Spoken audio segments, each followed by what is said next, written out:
너는 알지 못하였느냐? 듣지 못하였느냐?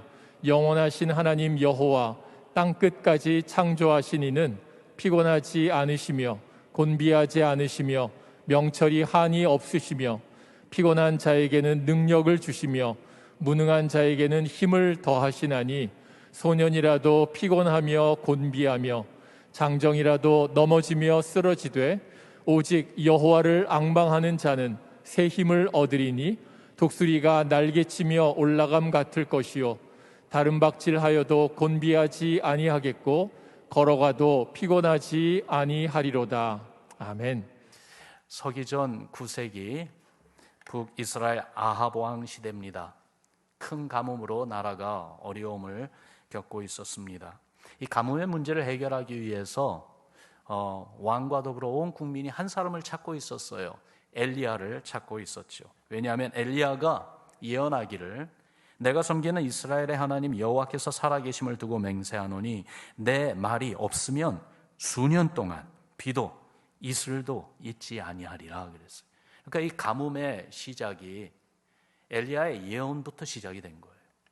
그리고 엘리야의 이게 예언에 의하면은 하나님이 말씀을 주셔서 그가 하나님의 말씀을 전하는 그 순간이 오기까지는 수년이 지난다 할지라도 비도 내리지 않고 안개도 없을 거다.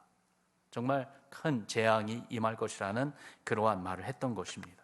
그렇게 3년이라는 시간이 흐른 이후에 하나님은 엘리야에게 명하셨습니다. 너 자신을 아합에게 보이라.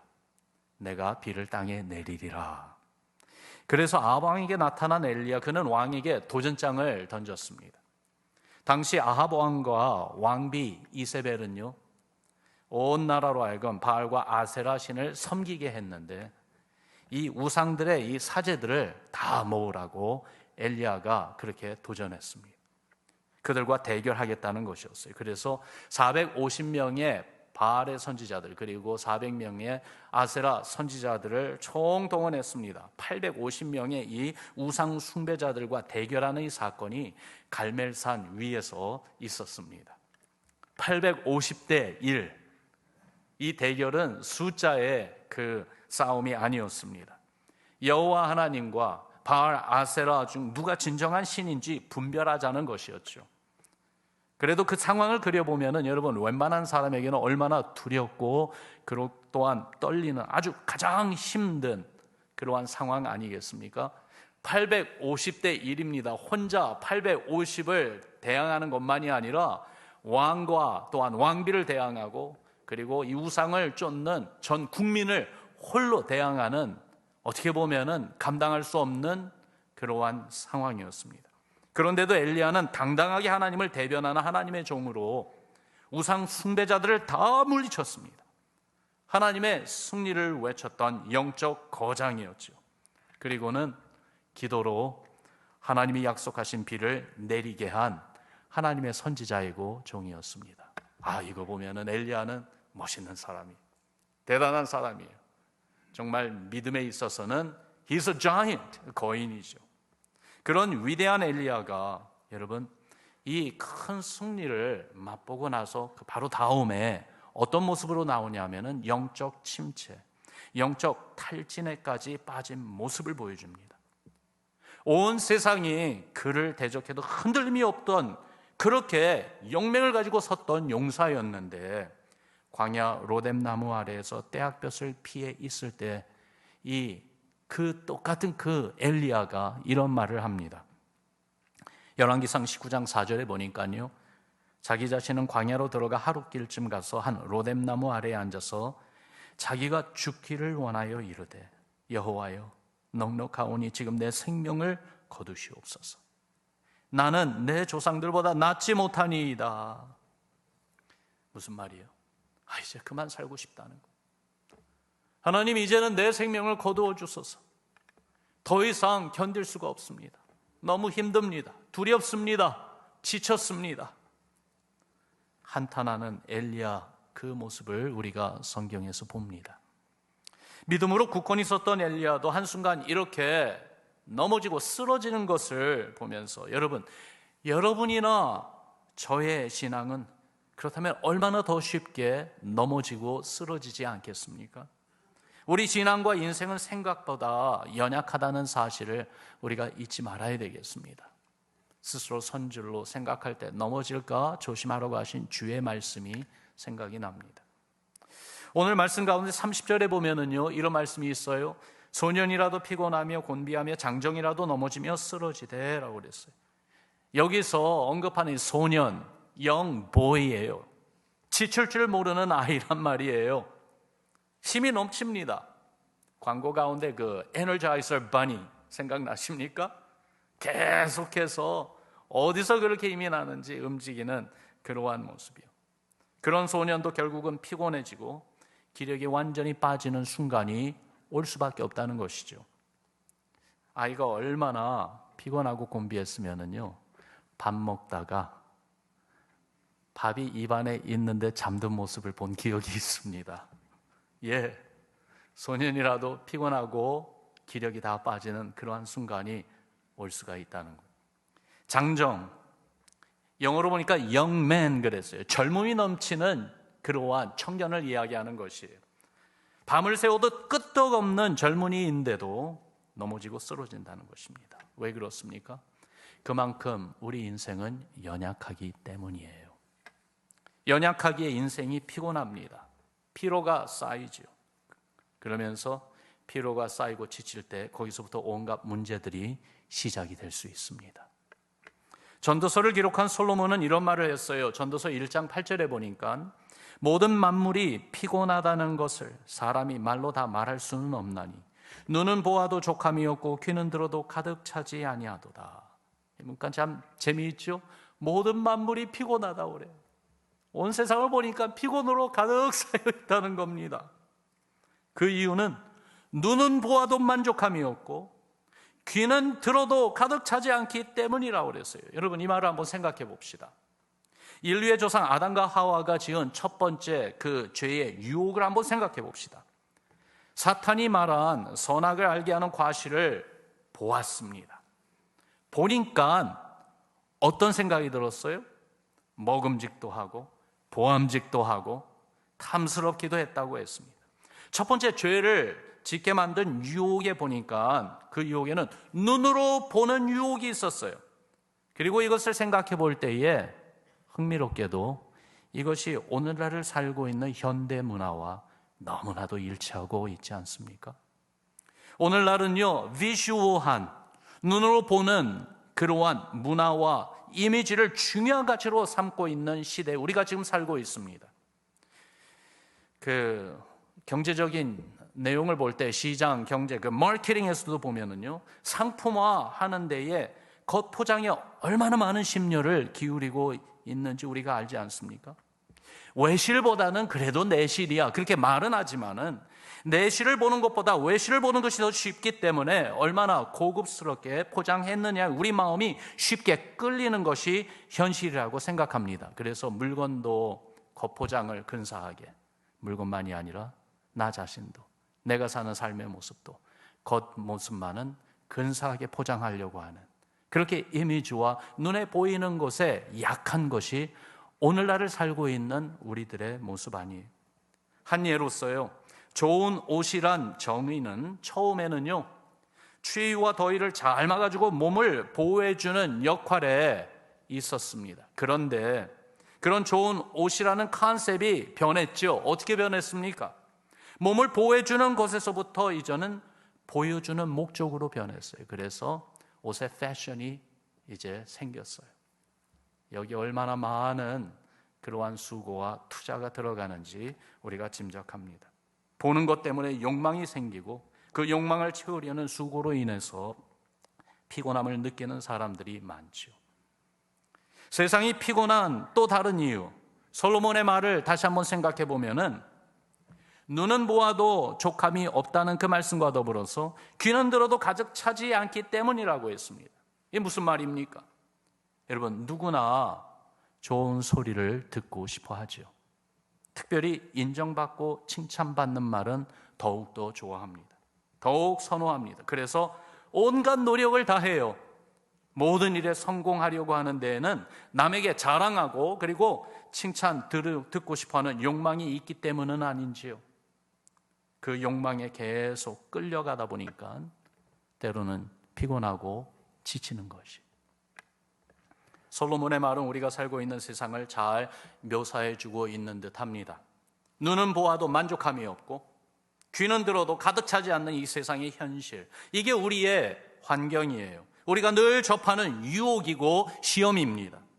그렇기 때문에 지치기 쉽고 피곤하고 곤비하며 넘어지고 쓰러지기 십상인 것이 우리의 현 주소인 거예요. 어떻게 해야 되겠습니까? 어떻게 하면은 우리의 이 연약함, 또한 이 지속되는 이러한 유혹을 어떻게 견디며 이겨낼 수 있겠습니까?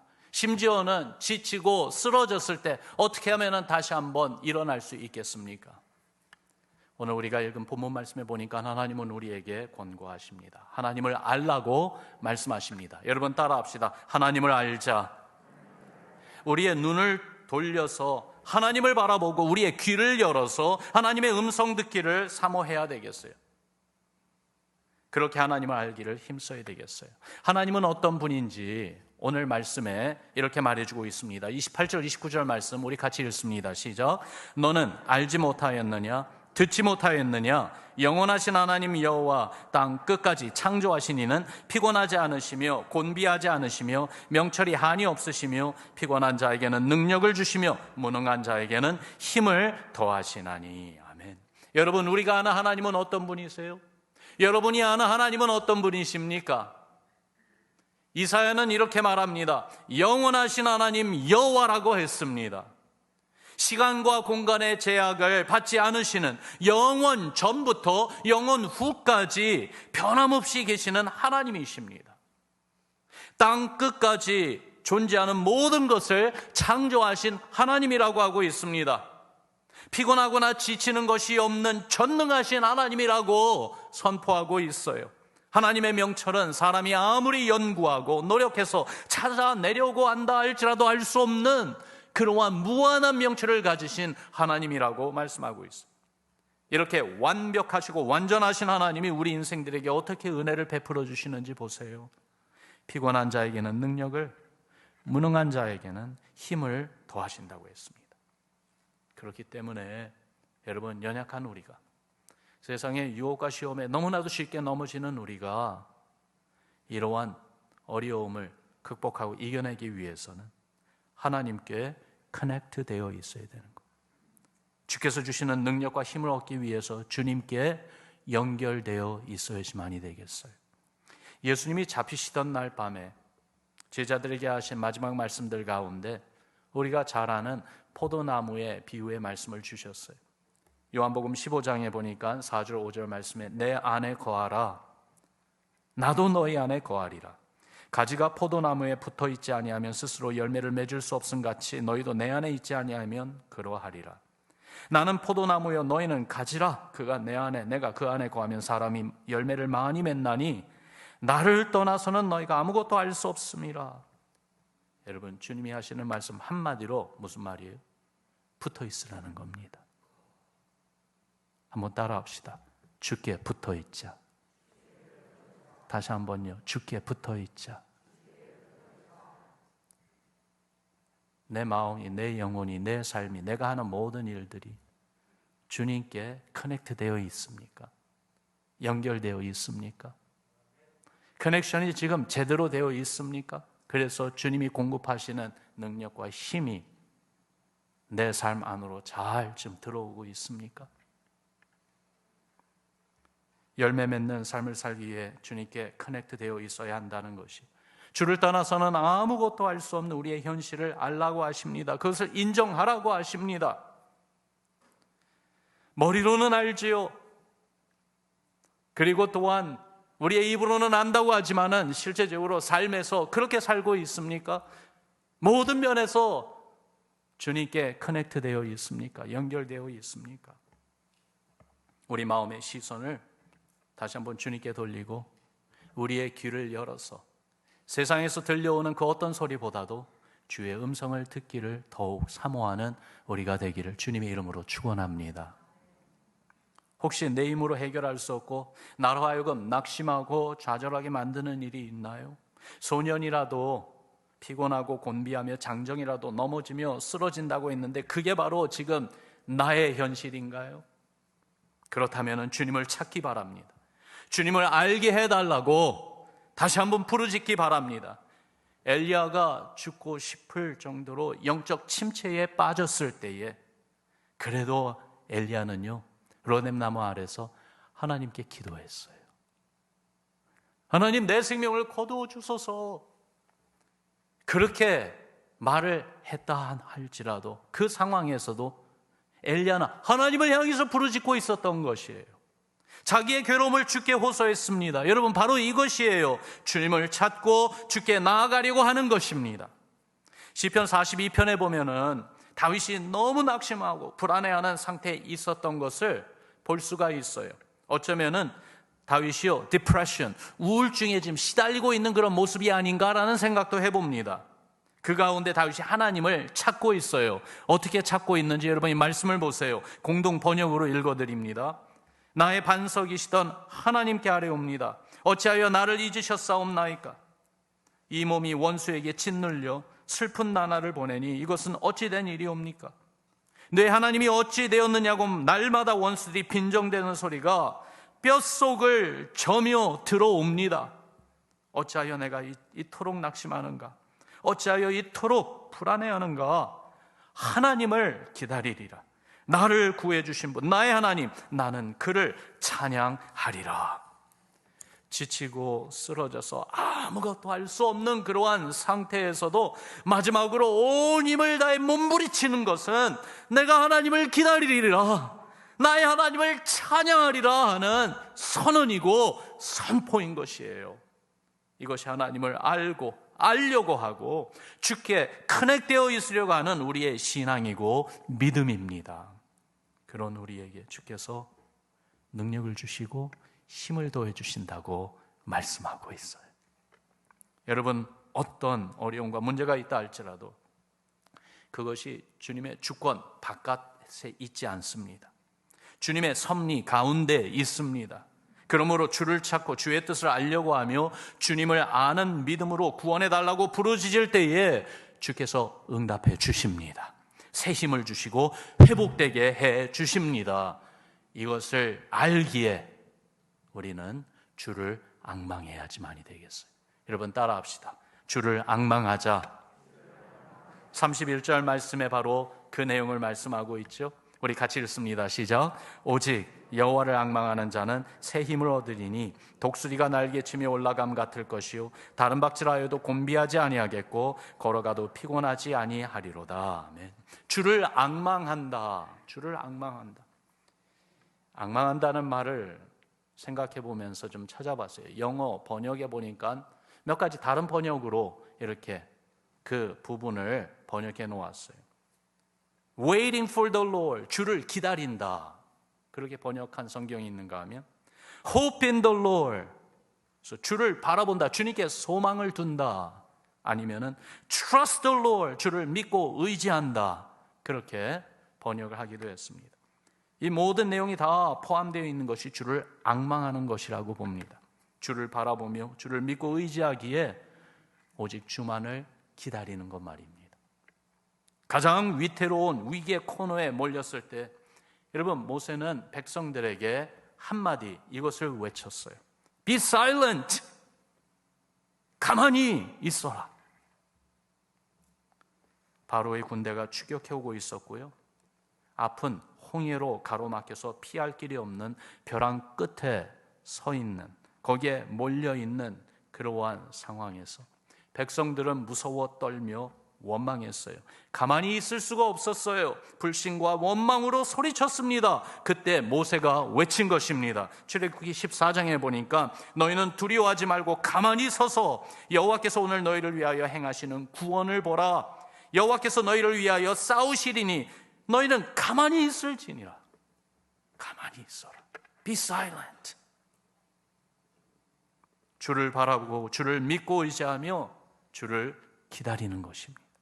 주께서 우리를 위해 행하실 일을 보는 것입니다. 그렇게 주를 앙망할 때에 나타나는 결과는 새 힘을 얻으리라 라고 말씀하고 있어요.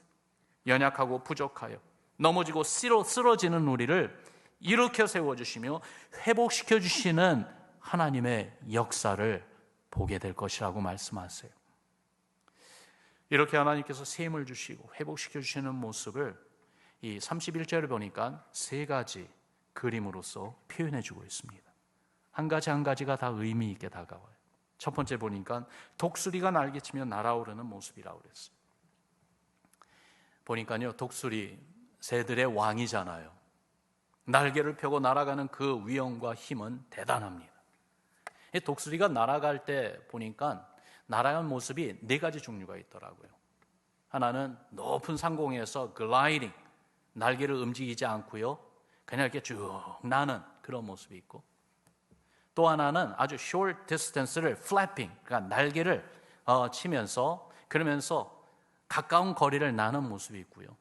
또 하나는 다이빙, 위에서 밑으로 수직으로 그냥 쭉 떨어지면서 그러면서 먹이를 공격하는 그런 모습이 있고요. 그리고 네 번째가 soaring, 비상하는 모습이 있어요. 이거는요, 수직 상승입니다.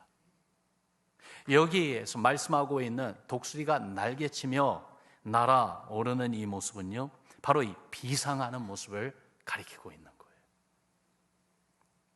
오직 독수리와 독수리과에 속하는 새들만 할 수 있는 이 flying, 나는 것이 이 비상하는 것이라고 그래요. 이처럼 주를 앙망하는 신앙은 비상하는 모습을 보여준다는 것이에요. 어떻게 해요? 주께서 주시는 은혜의 상승 기류를 타고 말입니다. 은혜의 바람이 불어서요, 우리의 마음이, 우리의 생각이, 우리의 눈길과 우리의 청각이 오직 주님만을 향하면서 주위에 있는 상황과 환경과 우리를 그저 덮쳐버리고 우리를 쓰러뜨리려고 하는 그런 어려운 것들, 위험한 것들을 바라보며 두려워하는 것이 아니라 모든 초점이 오직 우리를 바라보시는 주님을 바라보면서요, 비상하는 그러한 놀라운 신앙의 모습이에요. 베드로전서 5장 6절에 보니까 하나님의 능하신 손 아래에서 겸손하라, 때가 되면 너희를 높이시리라 그러셨어요. 주를 앙망하는 신앙에는요, 겸손함이 있습니다. 주 앞에서 나 자신을 낮추고 주의 뜻에 나 자신을 온전히 맡기는 신앙이 있는데, 그런 우리를 주께서 때가 되면 어떻게 하신다고요? 높이시리라, 비상하게 해주신다는 거예요. 특히 우리 마음이 힘을 잃고 좌절할 수밖에 없는 그러한 현실에서 다시 힘을 얻고 비상할 수 있는 비결은 주께서 은혜의 바람을 타도록 우리를 도우실 때 아니겠습니까? 주를 앙망하며 우리의 신앙이 주님을 향하여 비상하는 놀라운 은혜의 모습이 있기를 주의 이름으로 축원합니다. 더욱이 나아가 힘을 다해 달리는 모습이 있어요. 다른 박질하여도 곤비하지 아니하겠다라고 말씀하고 있어요. 여러분, 인생은 마라톤 경주와 같다는 말을 들어보셨죠? 마라톤 경주를 뛰기 위해서는요, 준비해야지만이 됩니다. 마라톤 경주를 뛰어보신 우리 성도님들, 우리 교회 몇 분 계세요. 그런데 어떻게 준비하시는지 저에게 한 번, 두 번 말씀을 해주시더라고요. 26.2 miles, 26.2마일을 달리는 이 경주는요, 그저 마음 먹는다고 할 수 있는 게 아니라는 거예요. 인내하며 끝까지 뛸 수 있는 지구력을 키워야 돼요. 그래서 처음에는 5마일, 그 다음에는 10마일, 심지어는 half marathon, 그거를 뛰면서 넉넉한 시간을 두고 훈련해야 한다는 것이죠. 그래서 많은 분들이 적어도 한 6개월을 계속해서 훈련하면서 준비를 한다고 그러십니다. 그러면 힘든 고비 순간순간을 잘 이겨내며 지구력을 키워야 하는데, 이것이 꼭 인생 여정 같아요. 살아가는 동안 변칙적인 여러 가지 도전, 어려움이 오잖아요. 가족이 아플 수도 있고요, 사고가 일어나기도 합니다. 나는 잘하고 싶은데 피곤하게 만들고 힘들게 만들고 곁길로 빠지게 만드는 그러한 일들이 생깁니다. 내 힘으로는 버티기 어려운 그 순간순간들이 찾아오기도 합니다. 내 힘으로는 감당할 수 없어서 이미 포기했을 텐데, 그런데 포기하지 않고 지금 여기까지 와 있잖아요. 어떻게 해요? 주께서 위로해 주시고 격려해 주시고 힘을 주셔서 여기까지 온 것 아니겠습니까? 앞으로도 주께서 은혜를 베풀어 주셔서 어렵고 힘든 고비를 잘 견디고 이겨내면서 인생의 마라톤, 특히 신앙의 이 마라톤을 끝까지 뛸 수 있는 비결은 오직 주께서 새 힘을 주실 때뿐입니다. 그래서 주를 앙망하는 신앙, 우리에게 절실합니다. 더욱이 나아가 세 번째 모습, 일상에 걸어가는 모습을 보여주고 있어요. 걸어가도 피곤하지 아니하리로다, 그렇게 말씀했어요. 걸어가는 것, 이거는 일상에서 반복되는 평범한 일이죠.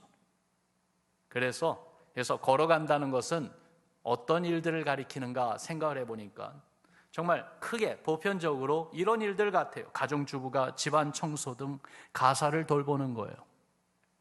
회사나 자영업하는 우리 성도님들이 늘 하는 일들 말입니다. 큰 변화 없이 매일매일 계속되는 일들입니다. 그런데 이런 일들이 우리가 익숙한데도 이런 일들이 우리를 지치게 만들 수가 있어요. 의욕을 잃게 만들 수가 있어요. 일을 하면서 내가 왜 이 일을 해야 되는가, 그 의미를 잊어버리게 되고 감동이 사라지고요. 그러다 보면 일상의 작은 일들인데도 그 무게가 점점 더 무거워지고 피곤이 쌓여서 더 이상 걷지 못하게 만들 수 있습니다. 그러니까 탈선하더라고요. 그러니까 있어야 될 자리에 있지 아니하고 충성하지 못하더라고요. 어떻게 해야 되겠습니까?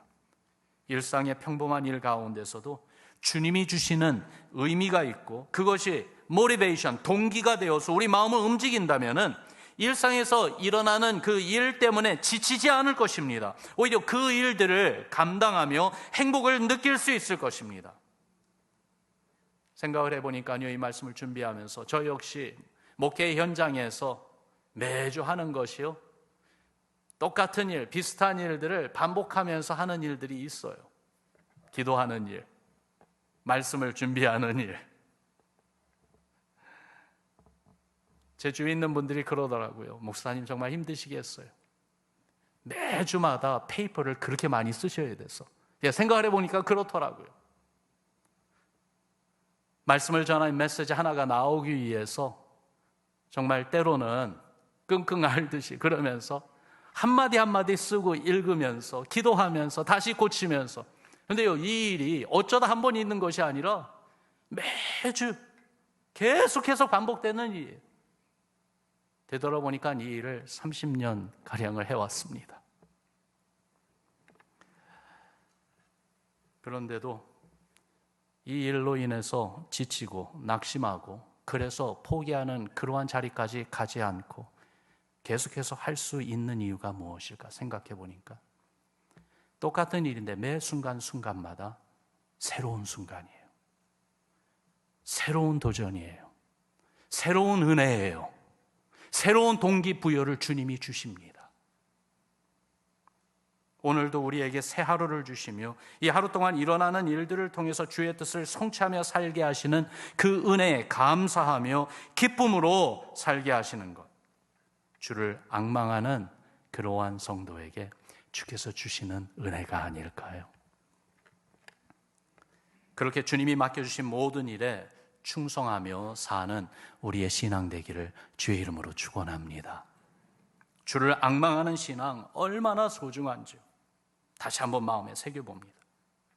그 신앙으로 바울의 고백을 우리 고백으로 삼았으면 좋겠습니다. 인생의 연약함을 누구보다도 뼈저리게 알았던 바울, 그러나 그 가운데 그는 놀라운 신앙의 고백을 말합니다. 고린도후서 12장 10절에 있는 말씀 우리 같이 읽어보죠. 시작. 그러므로 내가 그리스도를 위하여 약한 것들과 능력과 궁핍과 박해와 공고를 기뻐하노니 이는 내가 약한 그때에 강함이라. 아멘. 여러분 따라합시다. 내가 약한 그때에 강함이라. 내가 약하다는 것 인정합니다. 내가 유혹과 시험에 너무나도 쉽게 넘어진다는 것 인정합니다. 그게 바로 나이니까요. 그게 바로 인생이니까요. 그런데 내가 약한 그때에 강할 수 있는 것, 주님의 힘으로, 주의 능력으로 강할 수 있습니다. 여러분, 이것이 우리의 고백이 되기를 바라요. 피곤하고 지치며 너무 쉽게 넘어지고 쓰러지는 우리 인생 가운데 하나님이 우리와 함께 계시지 않습니까? 우리 주 예수 그리스도 주님이 우리와 함께 하십니다. 주께서 우리의 능력이 되어주시고 힘이 되어주실 것입니다. 그러므로 주를 알기를 힘씁시다. 주를 앙마하는 신앙을 키웁시다. 그렇게 비상하며 끝까지 신앙의 경주를 완주하며 일상생활에서도 늘 승리하는 여러분과 저 우리 모두가 되기를 주님의 이름으로 축원합니다. 우리 같이 기도하겠습니다.